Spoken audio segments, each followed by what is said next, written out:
Alam mo ba na may mga simpleng Canva worksheets na pwede mong gawin at pagkakitaan online? Sa video na ito, ituturo ko step by step kung paano gumawa ng professional worksheet sa Canva at kung paano mo ito maibebenta sa iba't ibang online platforms kahit beginner ka pa lang.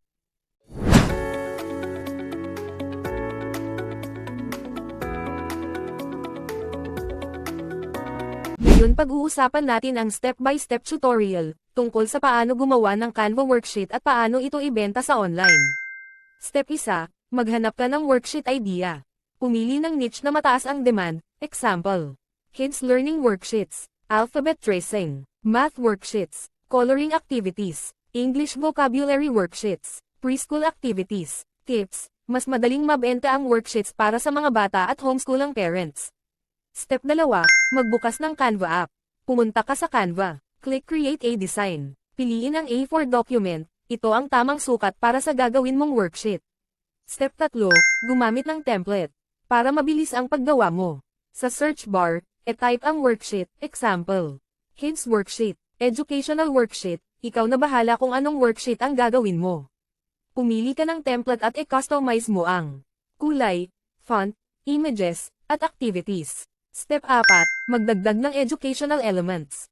Mga pwedeng ilagay, tracing letters, match the picture, count and color, fill in the blanks, connect the dots, siguraduhing malinis at madaling basahin ang layout.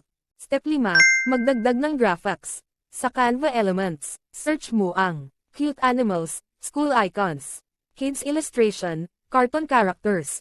Mas magiging attractive ang worksheet kapag may visuals.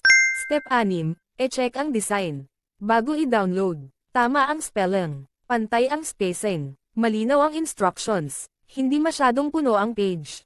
Step 7, i-download ang worksheet. Click Share, click Download, piliin ang PDF print. Ito ang recommended format para sa digital products. Paano ibenta ang worksheet? Option 1, Etsy. Gumawa ng Etsy seller account. Upload ang PDF. Gumawa ng magandang thumbnail. Maglagay ng keywords. Example, Preschool Worksheet, Kids Activity Sheet, Printable Learning Worksheet. Option 2, Gumroad. Gumawa ng account. Upload ang PDF. Set your price. Publish. Madali ito para sa beginners. Option 3, Shopify. Kung marami ka ng products. Gumawa ng sariling online store.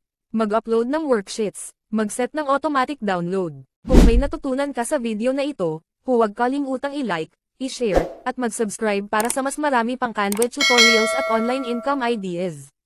Kita-kits tayo sa susunod na video.